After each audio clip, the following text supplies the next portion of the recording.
l'histoire commence comment? L'histoire commence où une femme m'alerte comme quoi il est accusé d'avoir touché ses seins. Une collègue, c'est ça? Cette femme-là travaille à la RATP, elle dénonce avec une main courante comme quoi un chef lui touche ses seins, essaie de l'embrasser de force, elle refuse de la déposer main courante. Moi, en tant que référent harcèlement sexuel, j'alerte la direction, on mène une petite enquête à gauche, à droite, voir si c'est avéré ou pas. En tout cas, nous, on a une main courante qui dit que cette personne-là s'est fait harceler. Que fait la direction?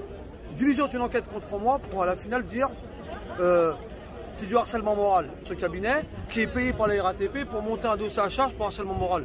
Moi, j'ai harcelé moralement personne. Il faudrait vraiment se poser la question, comment se fait-il que cette personne-là se retrouve avec une main courante et est accusée d'avoir touché les seins de quelqu'un et essayé de l'avoir embrassé de force? C'est ça la réalité.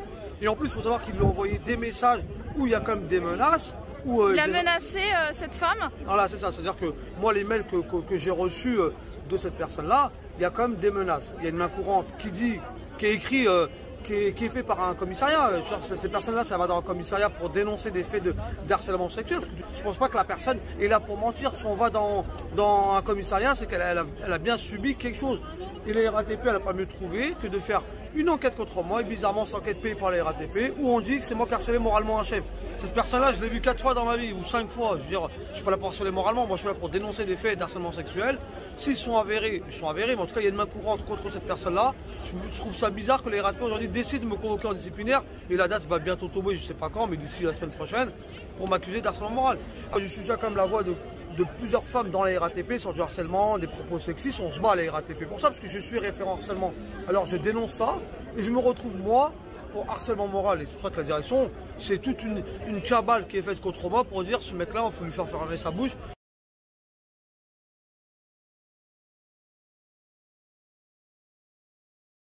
Il faut savoir que le référent harcèlement, il n'a pas de mandat. C'est-à-dire que c'est un truc que les lois ont mis avant les dernières élections. On nomme des référents harcèlement dans les instances.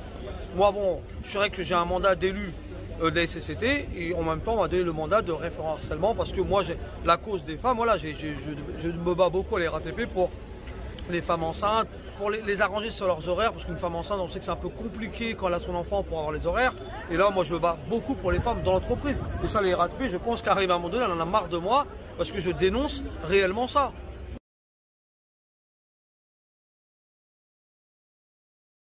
Elle est toute seule chez elle en train de souffrir.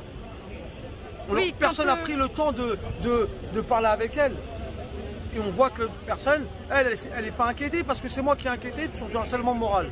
Donc là, à l'heure actuelle, où en est cette affaire justement? Parce que elle, est-ce qu'elle est exclue? Comment ça se passe? Elle, pour l'instant, elle est en arrêt de maladie. Elle est en arrêt de maladie par rapport à tous ces faits d'harcèlement, tout ça, elle est en maladie.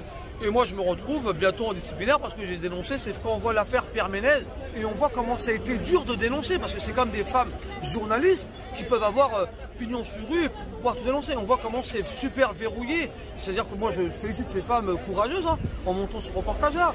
Et à la RATP, c'est pareil.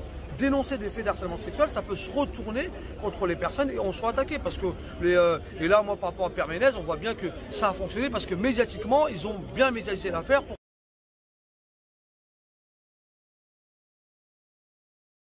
C'est vrai qu'il faut savoir que dans beaucoup de dépôts, personne n'a voulu prendre ce mandat parce que c'est un mandat qui ne protège de rien, il n'y a pas de moyens et c'est des sujets tellement sensibles que personne ne veut en parler dans les RATP. Je suis quasiment la seule personne qui a dénoncé beaucoup de faits d'harcèlement ou des propos sexistes dans les RATP. C'est pour ça qu'aujourd'hui, on m'attaque quasiment sur mes mandats pour avoir défendu la cause des femmes. Et est-ce que c'est pas un non-sens au vu de l'actualité justement de la RATP? C'est une position particulièrement sexiste.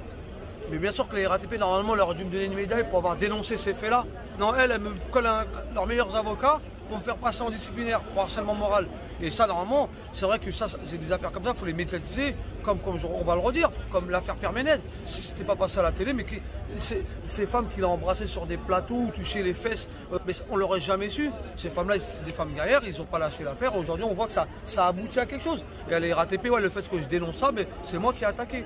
Et bien sûr qu'il faut médiatiser cette affaire sur le harcèlement sexuel et les propos sexistes dans l'entreprise et les RATP. On est 65 000 personnes, il y a beaucoup de femmes aujourd'hui, on a embauché. Il faut bien les défendre et il y a le respect de la femme dans l'entreprise. Il faut savoir qu'à la RATP, ils mettent tellement une pression aux femmes pour fermer vos bouches, ça évitera qu'on vous sanctionne de l'autre côté, parce qu'il y a quand même le revers de la médaille. La sanction, malgré que ce soit elle qui soit victime? Pour c'est elle la victime, mais pour l'instant, la seule victime, on ne dit pas que c'est elle. Elle est là. Elle n'est pas reconnue Pour l'instant, la victime, statutaire. elle n'est pas reconnue. Pour l'instant, elle a dénoncé des faits d'harcèlement sexuel. Elle n'est pas reconnue. Elle est chez elle, elle est en maladie. Et la seule personne à qui on fait l'enquête, et c'est moi qu'on attaque pour avoir dénoncé ces faits-là. J'ai reçu de sa part sur ma boîte mail professionnelle où il y a quand même, il a menacé. Voilà, bonjour monsieur le secrétaire, référent harcèlement. Voilà les messages qu'il m'a envoyés. Moi, voilà, avec la main courante. Nous, on alerte la direction, on est là pour prévenir la direction, mais la direction, j'ai l'impression qu'elle en a un peu rien à cirer. Son seul but, c'est de licencier M. Béral. Ouais, c'est surtout moi qu'elle veut, et elle ne veut pas gérer ces problématiques-là. Parce que je sors de 2 mois de mise à pied. Il n'y a même pas 8 mois de ça, je sors de 2 mois de mise à pied, et je retourne encore dans une affaire de disciplinaire par rapport à du harcèlement moral.